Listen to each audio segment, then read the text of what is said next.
Gracias, Santo, por la apertura. Yo dije, bueno, listo, ya lo dio Anto el mensaje. Muy buena la apertura. Gracias, Diana, por las canciones. Y, y bueno, es siempre una alegría poder verlas. eh, Agradecida al Señor por este medio que nos ha dado en este tiempo que no podemos estar de manera presencial, pero hemos aprendido bastante en lo que ha pasado del 2020 y podemos manejar más o menos el Zoom. Algunos inconvenientes todavía tenemos, pero realmente podemos congregarnos como iglesia porque el Señor está con nosotras, está en medio nuestro. Eh, Ahora voy a compartir pantalla. ¿Anto está habilitado?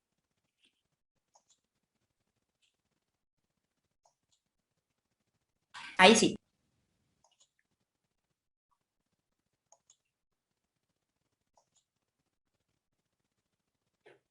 No se asusten.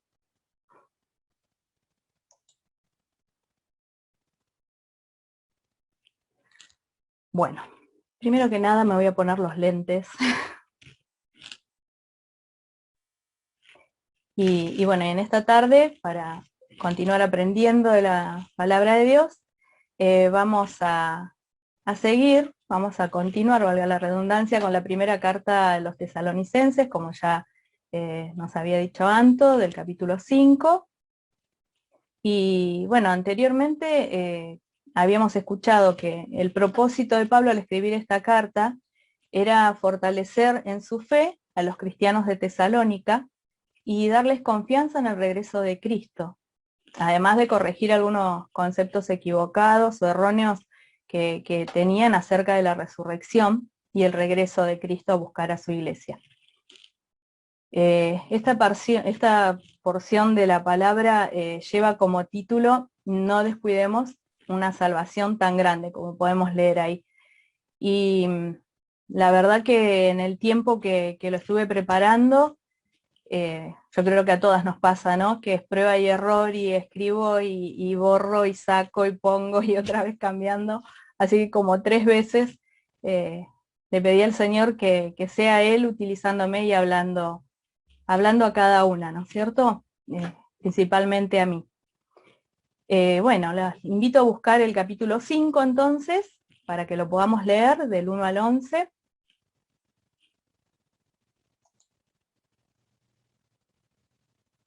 Yo lo puse acá porque tengo la vista bastante cansada, así que lo voy a leer de acá. Pero acerca de los tiempos y de las ocasiones, no tenéis necesidad, hermanos, de que yo os escriba, porque vosotros sabéis perfectamente que el día del Señor vendrá así como ladrón en la noche, que cuando digan paz y seguridad, entonces vendrá sobre ellos destrucción repentina, como los dolores a la mujer encinta, y no escaparán. Uy, perdón. Mas vosotros, hermanos, no estáis en tinieblas, para que aquel día os sorprenda como ladrón, porque todos vosotros sois hijos de la luz e hijos del día. No somos de la noche ni de las tinieblas.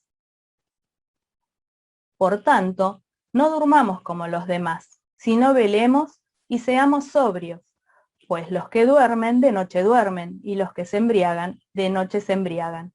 Pero nosotros que somos del día, seamos sobrios, habiéndonos vestido con la coraza de fe y de amor, y con la esperanza de salvación como yelmo, porque no nos ha puesto Dios para ira, sino para alcanzar salvación por medio de nuestro Señor Jesucristo, quien murió por nosotros para que ya sea que velemos o que durmamos, vivamos juntamente con Él. Por lo cual, animaos unos a otros y edificaos unos a otros, así como lo hacéis. En este capítulo, Pablo comienza diciendo que acerca de los tiempos y las ocasiones o momentos proféticos no es necesario que les escriba, pero no lo dice porque no quiere hablarles de eso, sino que ya les había enseñado de ellos hacía un tiempo atrás cuando estuvo de visita allí en Tesalónica, por más o menos 3 o 4 semanas, yo leyendo hacía la cuenta en Hechos del capítulo 17, si lo leemos, vamos a ver allí que Pablo ya había estado en Tesalónica.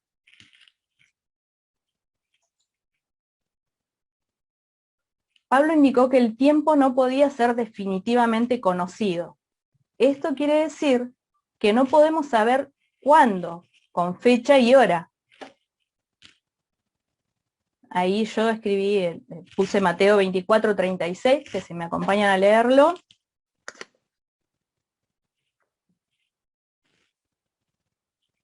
Dice, el Señor Jesús dijo que solo Dios sabe el día y la hora, nadie más puede saberlo. Ahora se me perdió.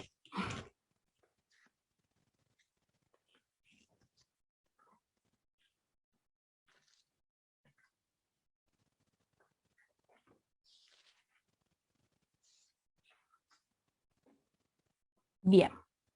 Mateo 24:36 dice, pero del día y la hora nadie sabe, ni aun los ángeles del cielo, sino solo mi Padre. Entonces aquí nos queda claro que solo Dios lo sabe. El Señor Jesús nos da a entender que ni siquiera Él, solo Dios. Pero aunque ese día sea inesperado, Dios quiere que su pueblo esté preparado, como nos decía recién Anto en la apertura. Y su pueblo lo conformamos cada una de las personas que, arrepentidas de nuestros pecados, le hemos recibido como nuestro Salvador. Ahí yo puse en la diapositiva el cuándo, que acabamos de leer, que no lo podemos saber, pero el cómo, en la reunión pasada, cuando habló Marta, ella nos decía de qué manera va a suceder. Entonces vamos a poder ver cómo va a suceder en 1 Tesalonicenses 4, el 16 y el 17.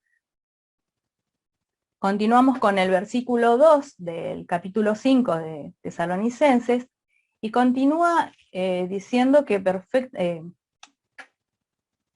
que saben, porque les está hablando a los hermanos de Tesalónica, que saben perfectamente que el día del Señor vendrá como ladrón en la noche. Y lo dice de esta manera para que sea más fácil de comprender que será sin previo aviso. Quizás si lo supiéramos nos permitiríamos especular. Yo pensaba por qué el término, ¿no? Y pensaba en las veces que les hablamos a muchas personas y recordaba que por ahí escuchaba, aún soy joven, no quiero compromisos. Esta frase resuena en mi mente desde hace muchos años de una persona a la que le estaba predicando el Evangelio, y ella me dijo, está todo bien, yo sé que la vida cristiana, que Cristo, pero no quiero compromisos, soy joven, tengo tiempo. Y es lo que generalmente piensan la mayoría de las personas. Pero para quienes hemos recibido al Señor Jesús como Salvador, ese día no debería sorprendernos. Porque como hija, sí nos sorprenderá porque va a ser en un momento que no, podemos estar haciendo cualquier otra cosa y va a venir el Señor y nos va a llevar con Él. Pero como hijos e hijas de Dios, deberíamos estar preparados, esperando el día del Señor, esperando su venida. No como los que no tienen esperanza, que cuando digan paz y seguridad, les vendrá destrucción repentina. Y recordaba el rico insensato de Lucas 12:19. Y leyendo este versículo pensaba en los tiempos que nos toca vivir, en cómo alguien que no tiene a Cristo en su corazón puede decir paz y seguridad. En una sociedad que ha dejado de lado todo temor de Dios, que siente alegría por conseguir leyes con las cuales derramar sangre inocente, donde la lucha es para ir en contra de todo mandamiento divino y arremeter contra la familia creada originalmente por nuestro Dios. Esta destrucción repentina será para quienes, habiendo escuchado el mensaje de salvación, decidieron despreciarlo y continuar pecando. Seguir viviendo en tinieblas. El pecar deliberadamente no va a quedar sin castigo. Leamos Juan 3:17 y 18. Me adelanté.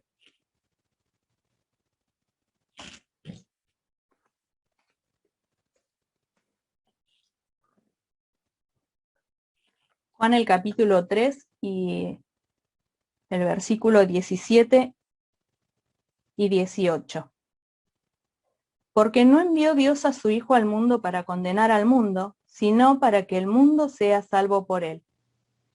El que en él cree no es condenado, pero el que no cree ya ha sido condenado porque no ha creído en el nombre del unigénito Hijo de Dios. Entonces pensaba, no es un capricho. El Señor Jesús vino a este mundo. Tenemos la palabra de Dios, podemos escuchar mensajes, podemos, hoy en día, no necesariamente hay que ir a la iglesia. Podemos tener este mensaje en todas partes. En YouTube podemos tener la Biblia en los celulares. O sea, por todos los medios que se nos ocurran, podemos leer o ver pasajes, porque hoy en día hasta cualquier persona que no es hija de Dios te dice un texto bíblico, lo pone en su estado y en estos días, como decía Anto, en lo que nos ha tocado y nos está tocando atravesar, ¿cuántas personas dijeron, voy a rezar por vos, estoy rezando por ustedes, que Dios los acompañe, que Dios los ayude? Y yo pensaba, ¿cómo podés dar lo que no tenés? ¿Cómo podés pedirle a Dios si Él no es tu Padre? Por eso que el mensaje venía a mi mente a ver cómo lo podía llamar, y venía a mi mente, no descuidemos por nosotros una salvación tan grande, los que ya la tenemos, y que prediquemos a otros de ella, ¿no? Estas personas que desprecian el aceptar a Cristo como Salvador, cuando llegue ese día no van a poder escapar, será tarde, la oportunidad de recibir el perdón de Dios habrá terminado. Esa será la destrucción repentina. Como los dolores a la mujer encinta, lo estamos leyendo, lo acabamos de leer. Cuando empiezan es imposible evitar el parto. En ese ejemplo se unen lo inesperado con lo inevitable. En el versículo 4, cuando dice, no estáis en tinieblas, nos habla a quienes hemos recibido a Cristo como nuestro único y suficiente Salvador. Él es la luz. Él es la razón por la cual no seremos sorprendidos como si viniera un ladrón. En el versículo 5 nos habla a quienes ya somos hijas de Dios. El tiempo en que fuimos de la noche y de las tinieblas está en el pasado. Dios perdonó y olvidó esos tiempos. Desde el momento en que le pedimos perdón por ello, Dios los olvida. El recibir a Cristo como nuestro Salvador hace que Dios sea nuestro Padre Celestial, y si Dios es nuestro Padre Celestial, debemos tener sus características, para que quienes nos rodean sepan y se den cuenta de que somos cristianas. Vieron que generalmente todas las personas tenemos un parentesco. Yo la miro a Caro y la miro a Anto y son iguales. Entonces, el ser padres e hijos o abuelos nos da estas características.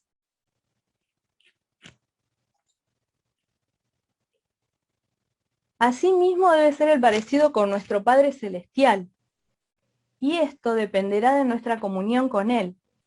Como dice en 1 Pedro 1, 15 y 16, sino como aquel que os llamó es santo, sed también santos en toda vuestra manera de vivir, porque escrito está, sed santos porque yo soy santo.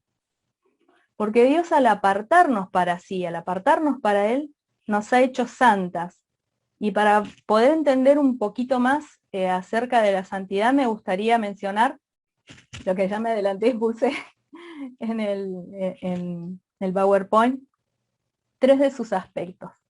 El primero, como podemos ver ahí, es la santificación, la santificación posicional o legal, que es lograda por Dios en el creyente en el momento que nos convertimos por medio de la sangre de Jesucristo. y la santificación experimental o progresiva, que es el crecimiento progresivo del cristiano. Nosotros no nos tenemos que quedar, como dice la palabra de Dios,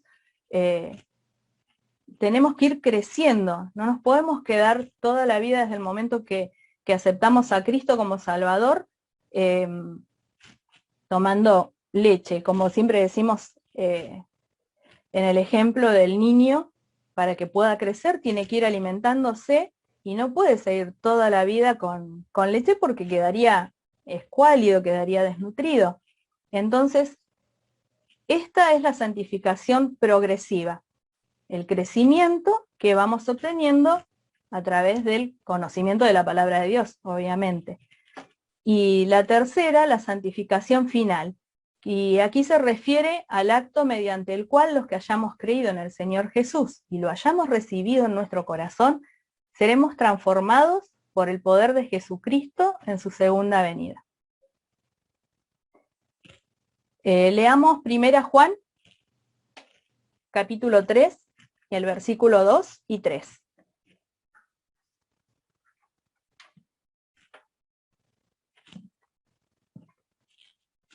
Dice: amados, ahora somos hijos de Dios y aún no se ha manifestado lo que hemos de ser, pero sabemos que cuando Él se manifieste, seremos semejantes a Él, porque le veremos tal como Él es. Y todo aquel que tiene esta esperanza en Él, se purifica a sí mismo, así como Él es puro.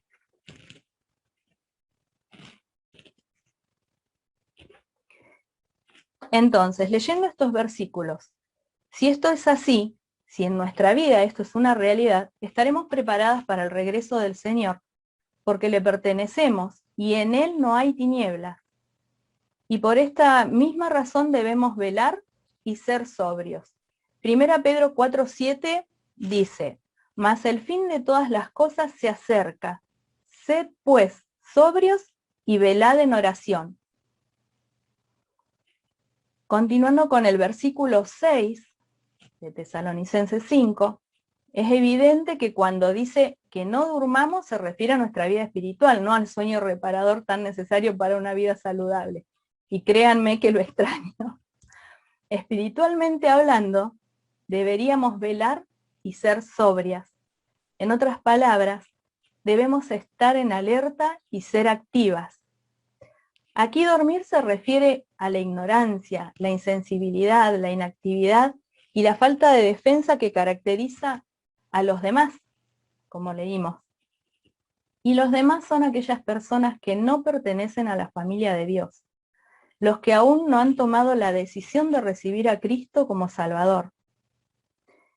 Leía varios comentarios, leí varios para poder preparar el mensaje, y me gustó el sermón de Spurgeon, no sé si algunas lo habrán leído, que se llama y con signos de admiración, despierten, despierten. Y describe muy bien esta metáfora, que la voy a relatar así a grandes rasgos porque el sermón es bastante extenso. Y habla de que hay una peste que solo deja muerte a su paso y un doctor duerme con la cura en su bolsillo. Un barco a punto de estrellarse y dar muerte a todos los pasajeros mientras su capitán duerme. Un prisionero a punto de ser ejecutado porque el mensajero con la carta de indulto, o la carta que lo salvaría, duerme en la habitación de al lado. Este sermón nos insta a despertar a quienes tenemos la cura para tantas almas que perecen sin Cristo y sin esperanza. Despertemos. Hoy es el día aceptable. Hoy es el día de salvación de 2 Corintios 6:2. Y sobrios no quiere decir que no debemos tener sentido del humor. Ser sobrias es no emocionarnos con lo que nos puede ofrecer este mundo. La persona que vive solo para divertirse, entretenerse, no es sobria. Al hablar de sobriedad, no se está diciendo que debemos suprimir todo entusiasmo y emoción. Hay tanto para decir de este versículo que la verdad que le contaba a mi hija que ponía una cosa, sacaba otra y ponía otra y realmente volvía siempre a esto, ¿no? Pero si anhelamos la santidad, estaremos más cerca de nuestro Señor y seremos cada día más sobrias. Continuando con el versículo 7, no debemos descuidarnos como quienes no tienen al Señor en su corazón. No debemos descuidar una salvación tan grande. Esta salvación que hemos recibido por el sacrificio de Cristo. Si pensamos en el año pasado, el aislamiento pudo influenciarnos de manera positiva o negativa. Si leemos estadísticas del 2020, dejan al descubierto que la venta de alcohol se incrementó descomunalmente y la depresión y falta de motivación provocó marcadas alteraciones del sueño. Nosotras como hijas de Dios pudimos haber aprovechado bien el tiempo leyendo y estudiando la Biblia. Yo ahí puse leer y estudiar la Biblia es igual a aprovechar bien el tiempo, un tiempo bien aprovechado. Y el desanimarnos es igual a un tiempo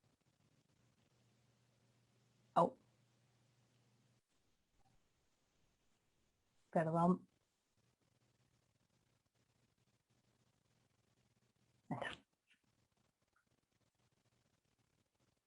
Y el desanimarnos es igual a un tiempo de vivir descuidadamente, ¿no? O sea, es desaprovechado porque vivimos descuidadamente.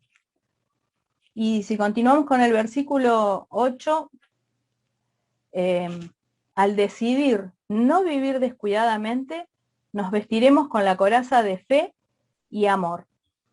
Cuando leía este versículo pensaba en Efesios 6, que la mayoría lo debemos haber leído y lo conocemos, y el último tiempo lo estuvimos estudiando también en los devocionales, donde se describe la armadura de Dios, y allí dice la coraza de justicia, pero con seguridad que Pablo no se equivocó, así que podemos pensar en que la coraza sirve para cubrir y proteger órganos vitales. Ningún soldado iba a la guerra sin su coraza, y sin fe y amor sería imposible llevar adelante una vida cristiana. Yo pensaba en esto, si no tenemos la fe, la confianza en Dios y amor por el prójimo, amor hacia los demás, sería imposible llevar adelante una vida cristiana. Primera Pedro 4:8 dice, y ante todo, tened entre vosotros ferviente amor, porque el amor cubrirá multitud de pecados. Y Hebreos 11:6 dice, pero sin fe es imposible agradar a Dios. Y continuando, que dice el yelmo de la salvación, el yelmo de la armadura protege la cabeza, por lo tanto, es tan importante como la coraza, es tan necesario para la vida como ella. Debemos vivir con la esperanza de salvación como yelmo.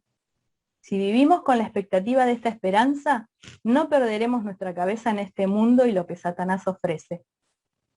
Porque cuando el Señor venga por segunda vez en las nubes, perfeccionará a sus santos, transformándonos con su poder. Esta es la santificación final de la que hablábamos, para que seamos semejantes a Él. Filipenses 3, 20 y 21. Mirando que...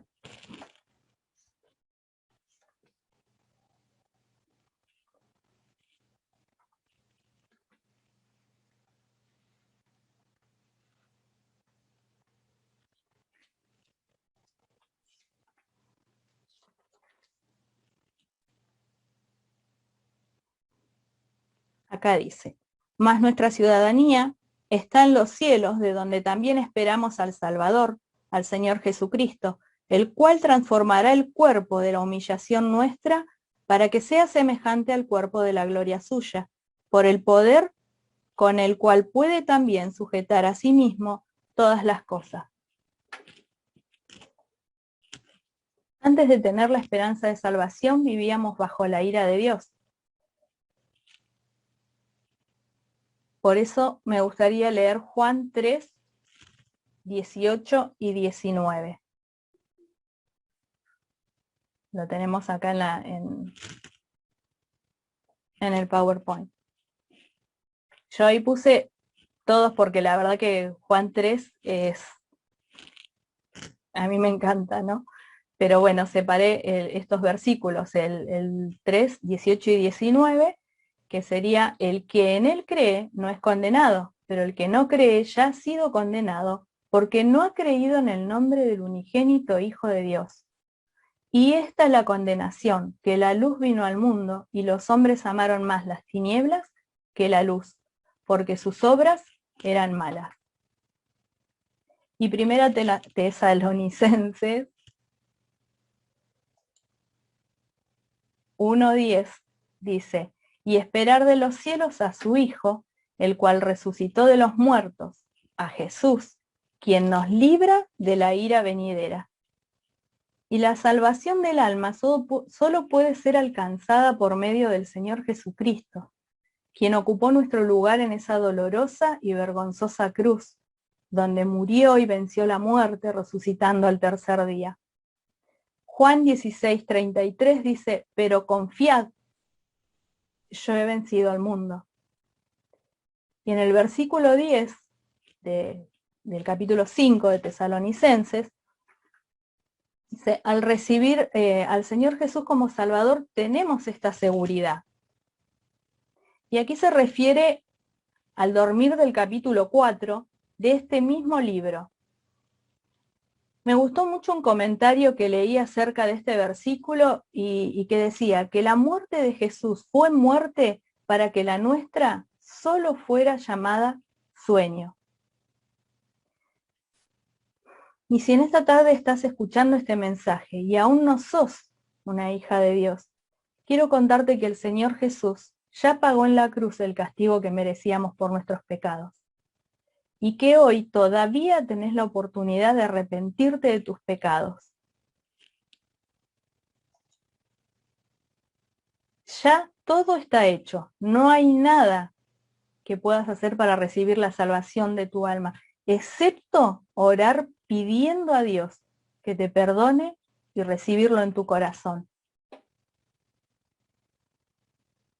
Y el pasaje que leíamos recién, que dice: y por todos murió, para que los que viven ya no vivan para sí, sino para aquel que murió y resucitó por ellos. 2 Corintios 5:15.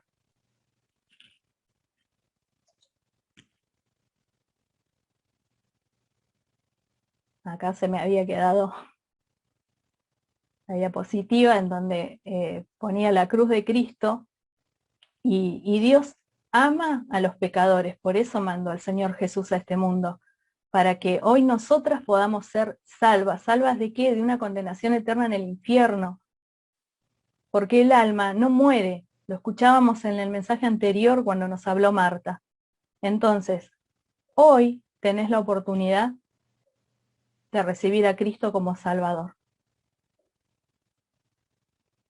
Y terminando con el versículo 11, voy a dejar de compartir.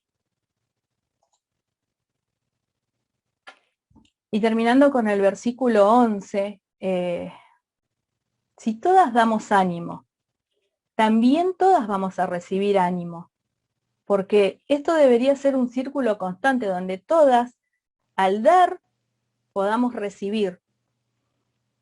Es muy difícil que podamos ocuparnos todas de todas, pero con que todas nos ocupemos de una, dos o más hermanas, los que podamos, de esa manera vamos a ir edificándonos y desarrollándonos unas a otras.